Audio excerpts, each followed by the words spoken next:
So my journey has been pretty crazy. It's like a movie.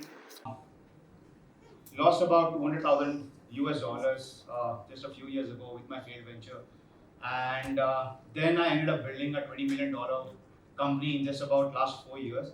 So the journey is all going to be about that. But let me get started with how I got started.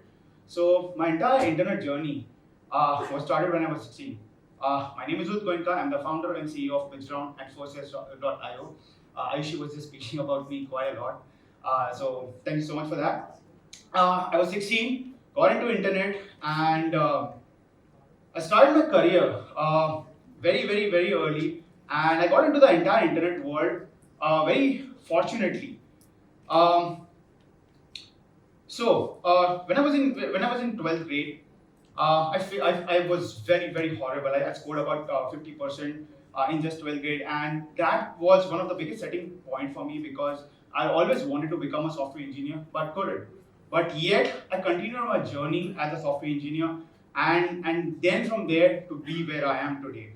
So at 16, I started my journey as a designer, and I kept on designing and kept on learning how to design with the help of internet. I would spend a lot of time on YouTube. I was still studying back in those days, but at the same time, one of the things that really inspired me, I got into gaming very aggressively, and one thing that's really inspired me was how those graphics are being done, how those graphics are being built up, and that's what got me into the entire world of freelancing.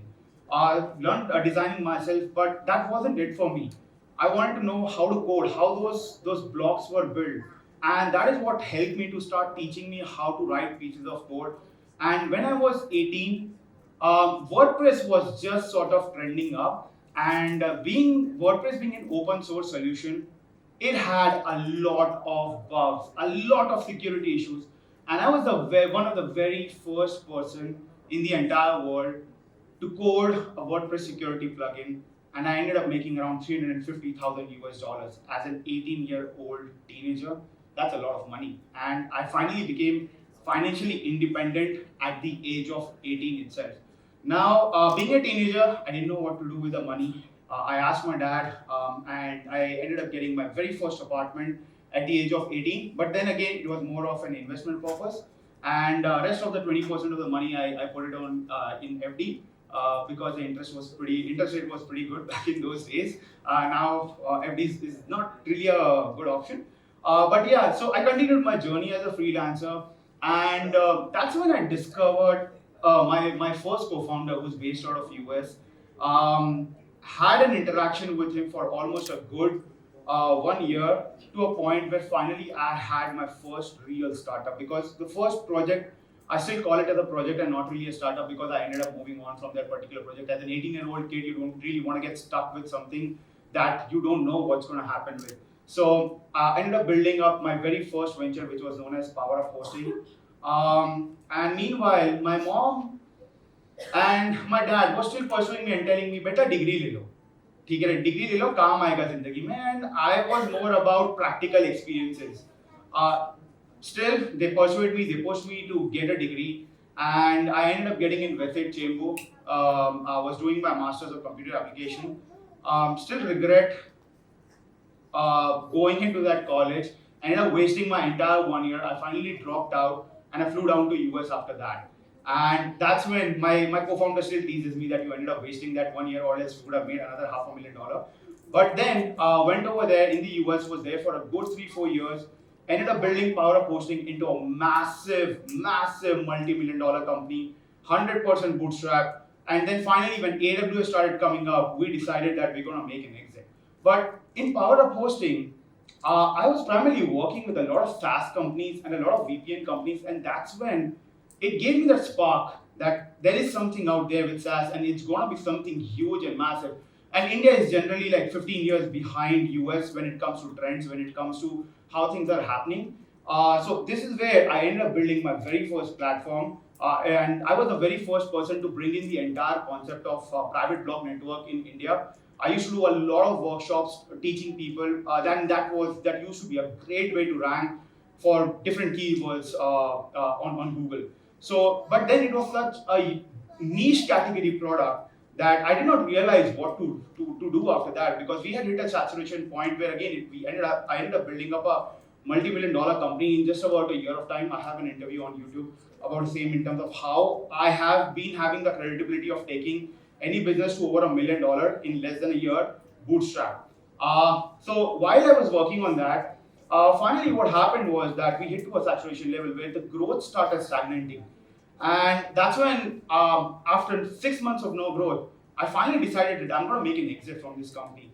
So me and my co-founder were trying to look for a buyer. We did not get any buyer for about 6 months of time. So that's when we went and became very creative in terms of understanding how to make a creative exit. What we ended up doing was we ended up selling our technology to someone, and we ended up selling our customer base to our competitor. And that's how I made another exit.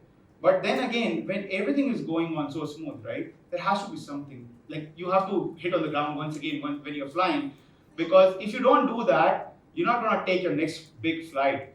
And that's exactly what happened. I ended up building my third startup, and that's where I failed miserably. Lost about $200,000.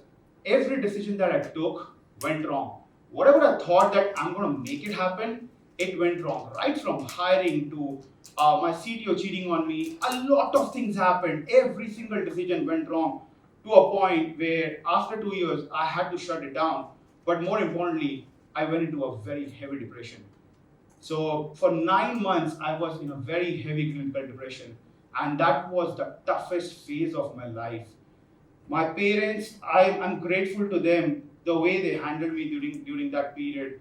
It came to a point where even those exits that I made and the money that I had, I started putting in this particular startup, and it just kept on vanishing. And that 9 months taught me a lot. That 9 months showed me the perspective of what life should be, how entrepreneurship should be done. And me being a Marwadi, I come from a business background, so I never took any sort of money from my family ever since I was 16. But that 9 months showed me that when you're building things, you have to understand the true aspect of what you're really building. And more importantly, it taught me the critical lessons. And when I wanted to start moving on, that's when I wanted to give myself a closure about it before working on my next venture. Uh, and the whole 9 months, when I was trying to find a closure, I was using a wrong question. I was searching what did I do instead of why did I fail. And when I started searching for why did I fail, I landed on this concept by Simon Sinek, which is known as what's your why. If any one of you is ever stuck in your life, just read that book. Just go on the YouTube channel and look for what's your why. Because without you knowing, you actually know all the answers. It's there in your subconscious mind. And when you start asking yourself, why did you fail? Why did you do this? Why did you do that? You start getting the answers out of yourself. You don't need to look for any mentor to start getting those answers. Those answers are in you. So that's what I started doing. And I finally landed on an article by Lighter Capital, which is the biggest debt fund VC for SaaS companies, that said 92% of the SaaS companies fail within the first 3 years. And my first thought was, Are ye to main hu. I am in that 92%. I could connect to it right away. And that article gave me so much data points, so much perspective about everything that I did wrong was in that 92% category. So now I started finding the success of what are those 8% companies doing, because the 92% category companies were, by the way, it's a $200 billion problem. And that's where the birth of Pitchdown came into picture. Now this time, I ensured that everything that I do would be right. Right away, I ended up building MVP, and that's when my technical skills came into picture. I ended up building an MVP within a month of time. And so Pitchground is India's very first SaaS marketplace. It's kind of like Amazon for software, where you can go in and you can buy software from the platform itself at a ridiculously low price. So our mission was very simple: to make software accessible for every small businesses, because not everyone can afford to pay $10,000 a year for HubSpot. But at the same time, people require software to grow. But for the software companies, the challenge was that they weren't getting traction. And this is where we molded both of these problems and ended up creating a marketplace where within We launched Pitch Ground on 25th of September 2018. I will never forget that date. I might even forget my birthday, but I would never forget this specific day because this changed my life. I ended up doing around $350,000 in that particular year. That has been like a lucky charm and number for me. The following year, we did over $1.2 million. The following year, even with COVID, which is 2020, we ended up doing roughly around 1.4 or $5 million. The last year, we did just over $2 million, and this year, we are on a runway of crossing over $5 million. But we did not stop there. The movie did not stop there. I still had my unfinished business. During my journey with Power of Hosting, I found my second co-founder and my CTO. And he's an ex-Google and NASA developer. And when I shared my story of what really happened and how I went into depression, he told me one thing: Udit, when the time is right, we'll make it right. We waited for 3.5 years for that time to come right. And just a month ago, I ended up launching fossils.io that is absolutely crushing it. And next month itself, we're going to be hitting roughly around 300,000 US dollars in ARR. And by September, we are estimating about $1 million. And by next year, we're estimating about $5 million in ARR. Apart from that, we're estimating roughly around $10 million in ARR again from Pitch Ground. So by next year end, we are estimating the entire company to be worth approximately around $150 million. And again, this failure is what has taught me that you need to build the right team. Here are some learning lessons if you want to write down, if you want to ever build your startup. Make sure that you're going lean. Most of the startups today, they want to rush, they want to grow so quickly that they want to become a unicorn in 6 months. The first 5 years of your business should go into building phase. You look at any big establishment or any big organization, we talk about Reliance, we talk about Adani's, we talk about L&T's, Asian Paints, they all took decades to build. None of those startups were built overnight. And that's why you see most of the modern startups really struggling, because they focus on growth at all costs. You cannot grow a company with growth at all costs. You have to optimize, because building a business is just like running a factory. Now, why I'm giving this context is because I come from a business background and my dad runs his own factory. Everyone in my family, be it on my dad's side or mom's side, typical Marwadi family, everyone is running their own businesses. And one thing that I've learned from my dad is that when he used to go to his factory, I used to visit sometimes, and I used to understand and study how he used to do things. And that's when I started building my startup this time, I realized that when you are building a startup, you have to go lean, you have to go slow, and you have to focus on profitability from day one. If you just focus on growth at all costs, the chances are that you will never make profits, because optimization is key when it comes to growing any kind of startup at any point of stage. So that was the first learning lesson for me, is making sure that you're building a lean startup, which is making sure optimizing every part of your business. The second most important thing that you have to do is make sure that you're hiring from the top and not from the bottom. The biggest problem that a lot of new businesses, when they start, is they don't have the required funds and budget. So they end up hiring interns. They start hiring from the bottom.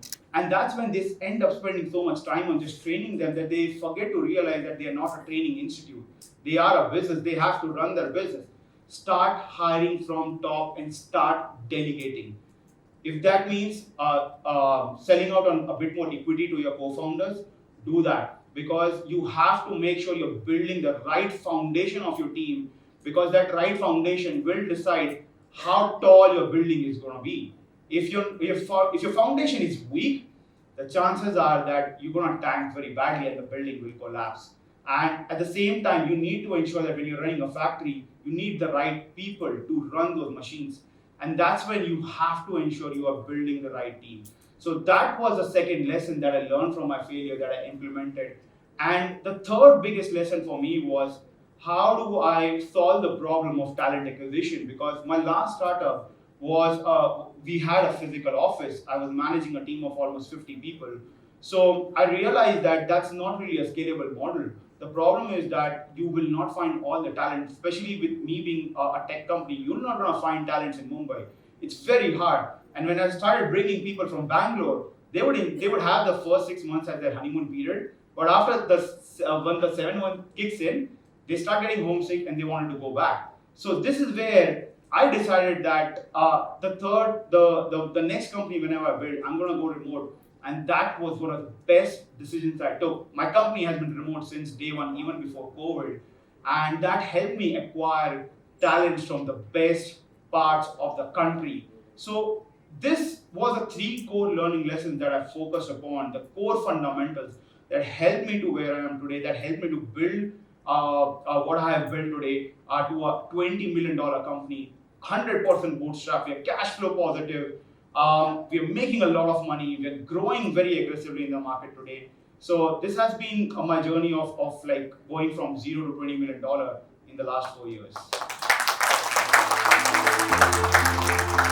Thank you.